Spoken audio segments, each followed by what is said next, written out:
नुआपड़ा उपनिर्वाचन को तीनोटी प्रमुख राजनीतिक दल भारतीय जातीय कांग्रेस, भारतीय जनता पार्टी एवं बिजु जनता दल मुख्यतः एमानक भितरे लड़ाई होची, प्रतिद्वंदिता होची एवं निर्वाचन जेतबेले निर्वाचन हुए साधारण भाव में सेतबेले साधारण निर्वाचन गोटे दृष्टि नि जाए, उपनिर्वाचन गोटे दृष्टि नि जाए। ये जो उपनिर्वाचन होची, ये उपनिर्वाचन रे जो भली भाव में रणनीति भारतीय जनता पार्टी एवं बिजु जनता दल भितर होईची, सी समस्त को आश्चर्य करिछि, चकित करिछि।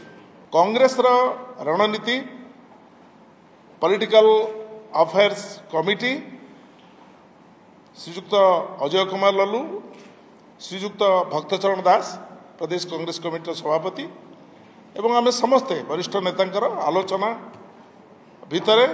ए निर्वाचन परिचालना करिवार निष्पत्ति आम भितर रही। कांग्रेस निज शक्ति लड़ाई करुचे, कांग्रेस दल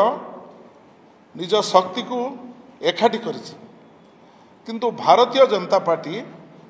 बिजु जनता दल भितर जो घोषित मेंट एवं परवर्ती अवस्था अघोषित मेंट, ये घोषित अघोषित मेंट भितर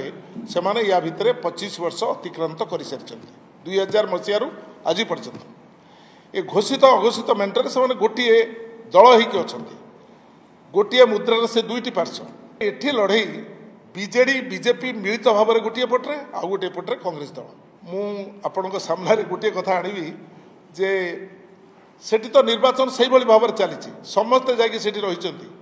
बिजु जनता दल समस्ते रही, भारतीय जनता पार्टी समस्ते रही, आम दलर आम समस्ते जो मैंने जाइए लगी पड़ी, मु भी जाऊँगी, श्रीयुक्त निरंजन पट्टनायक जाऊँ, शेष पर्यायर आमर कार्य ग्राउंड वर्क से भक्तचरण दास नेतृत्व में चली। किंतु एटी जो परिस्थिति होती से जो घटना से घटनाटी हूँ जितेबाला लोक कहते बिजु जनता दल भारतीय जनता पार्टी पाखे बंधा पड़ जाइए, तेणु नवीन बाबू 3 तारिख आसंता काली जाउछंती सेठी निर्वाचन प्रचार करने आम एकाठी अच्छु, लड़ाई करुँ। आपण 14 तारिख दिन निश्चित भाव में पंडित जवाहरलाल नेहरू जन्मदिन से दिन में आपको वार्ता मिल जे कांग्रेस विजयी हम।